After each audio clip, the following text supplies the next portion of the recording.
Welcome to F007 Channel. Dukung terus F007 Channel dengan like, share, comment, and subscribe. Melanjutkan cerita berikutnya dari Battle Through the Heavens.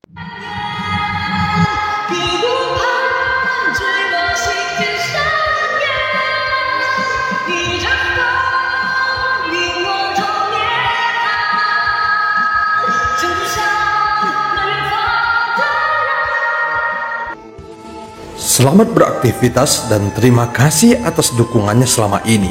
Semoga semua sobat F007 selalu diberikan kesehatan dan rezeki yang berlimpah.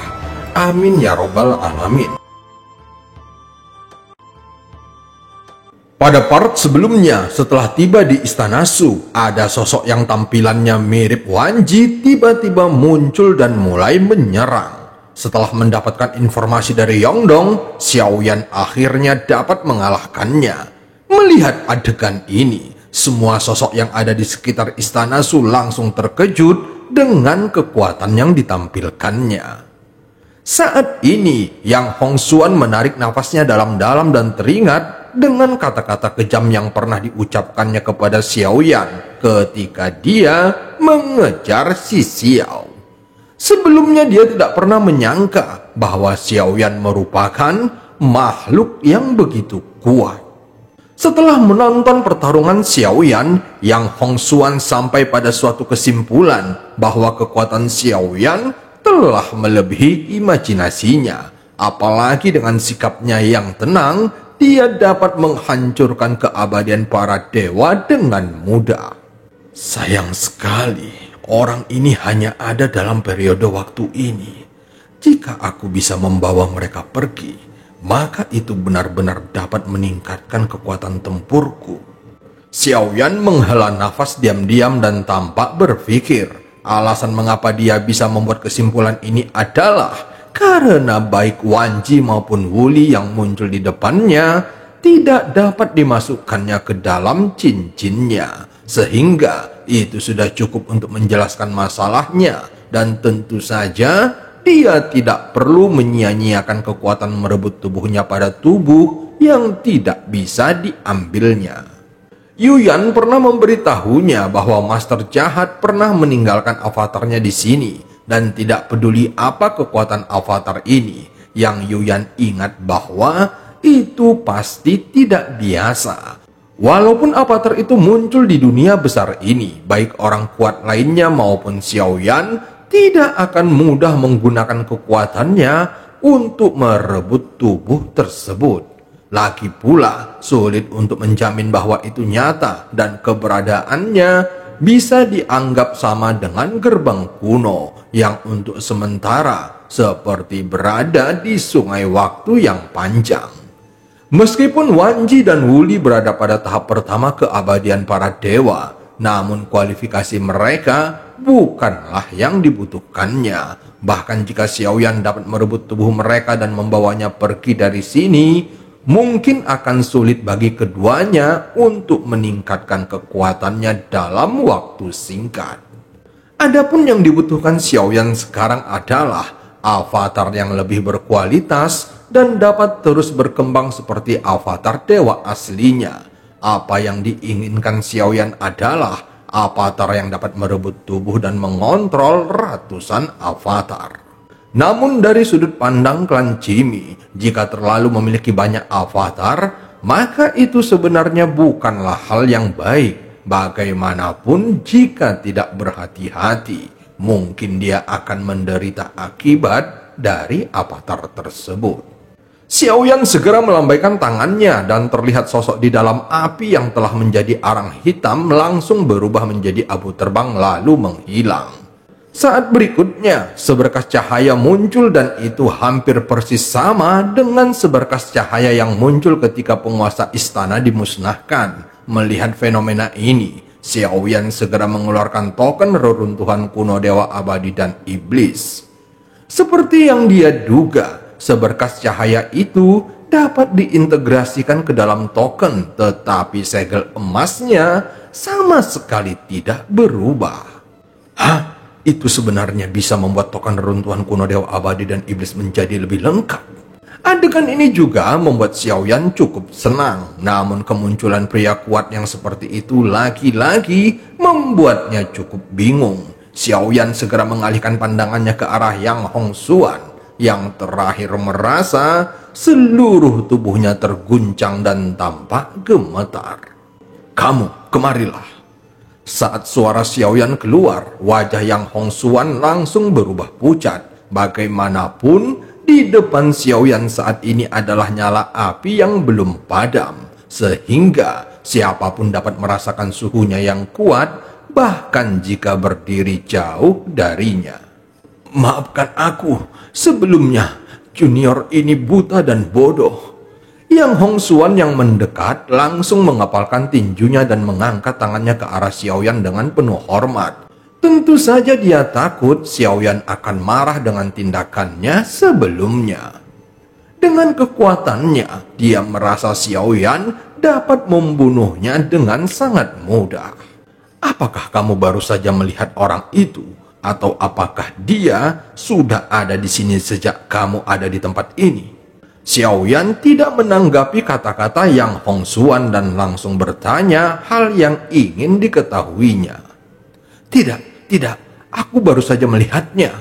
Ketika aku melihat pertarungan antara senior dengannya, aku juga merasa orang kuat abadi itu akan segera mati." Yang Hongxuan segera menjawab dengan senyum pahit. Mendengar ini, Xiaoyan hanya mencubit dagunya. Xiaoyan juga dapat menyimpulkan bahwa Yang Hongxuan ini memang sangat sombong. Jika perilakunya memang seperti ini, maka tidak ada gunanya untuk menyalahkannya. "Sepertinya ini jelas ditujukan kepadaku." Setelah mengatakan itu, Xiaoyan mengabaikan Yang Hongxuan dan segera turun dari udara lalu kembali ke kelompoknya. Sementara itu, Yang Hongxuan langsung menghela napas lega. Bagaimanapun dia tahu bukan hal yang baik memprovokasi orang sekuat Xiaoyan. Di antara kelompoknya, tentu saja hanya Yongdong yang bisa menjelaskan dan memberikan jawaban atas situasi yang terjadi di sini. "Meskipun informasi yang kamu berikan cukup rinci, namun bagaimana mungkin kamu bisa dengan mudah mengetahui namanya, bahkan kelemahannya? Kecuali jika sejak awal kamu memang sudah memiliki hubungan dengannya." Dihadapkan pada pertanyaan Xiaoyan, Yongdong menunjukkan ekspresi yang rumit, namun pada akhirnya dia tidak menjawabnya. Melihat reaksinya, Xiaoyan langsung menatapnya dengan serius. "Tidak bisakah kamu untuk mengatakannya?" Dengan serangkaian peristiwa ini, tidak ada salahnya jika Xiaoyan berpikir bahwa masalah ini pasti ada hubungannya dengan klan Qimi. "Baiklah, karena kamu tidak mau menjawabnya, aku meyakini segala sesuatu yang terjadi di sini telah dikendalikan oleh seseorang. Cepat atau lambat, Raja Naga ini akan muncul." Bagaimanapun, Xiaoyan telah membuktikan segalanya tanpa harus bertanya. Pada saat yang sama, mata Yongdong langsung menunjukkan rasa terima kasih. Dia tahu Xiaoyan memilih untuk percaya kepadanya. Sementara itu di luar gerbang kuno, kekuatannya menjadi lebih kuat. Banyak dari mereka yang bisa diselesaikannya dengan begitu cepat. Kalau begitu, mari kita berikan beberapa lagi. Di atas kompas terbang, Yuyan tersenyum sedikit. Tampaknya kejadian ini di luar dugaannya. Tetapi dia sesekali menatap ke arah gerbang kuno dengan mata aneh sambil bergumam. Saat ini, Xiaoyan baru saja duduk bersila dan hendak memasuki pagoda emas untuk melihat seberapa baik pertumbuhan bahan obat yang dia tanam.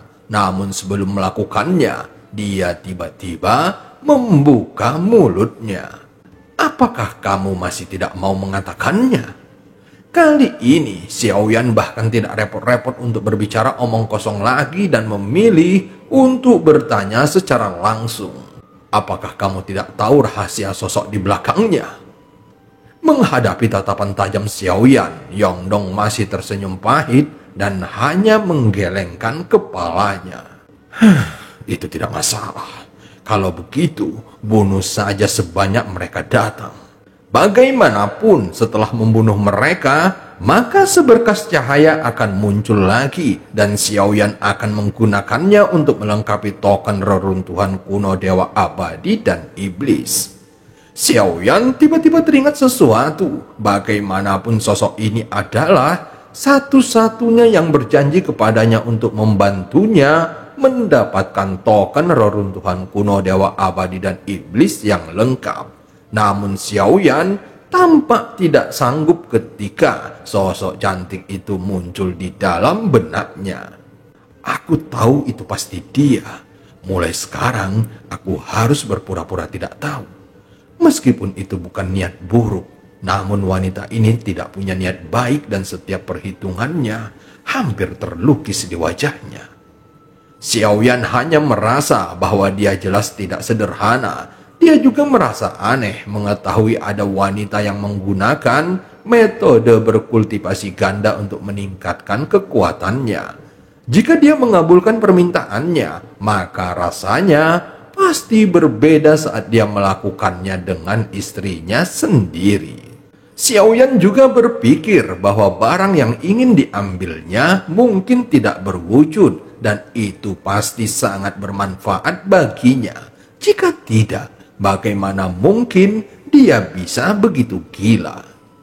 Apa sebenarnya tujuan dari perintah ini? Apa gunanya Tian Junsu itu? Bukankah dengan kekuatannya sendiri, dia sangat mudah untuk melengkapi token reruntuhan kuno dewa abadi dan iblis ini?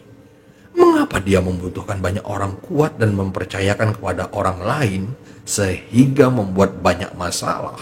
Saat ini, Xiaoyan terus memainkan token reruntuhan kuno dewa abadi dan iblis di tangannya. Sepertinya token itu tidak lengkap, namun hampir setengah lengkap jika dibandingkan saat pertama kali dia memperolehnya.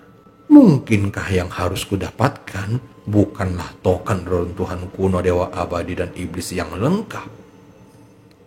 Dan cerita pun berakhir sampai ketemu di part selanjutnya.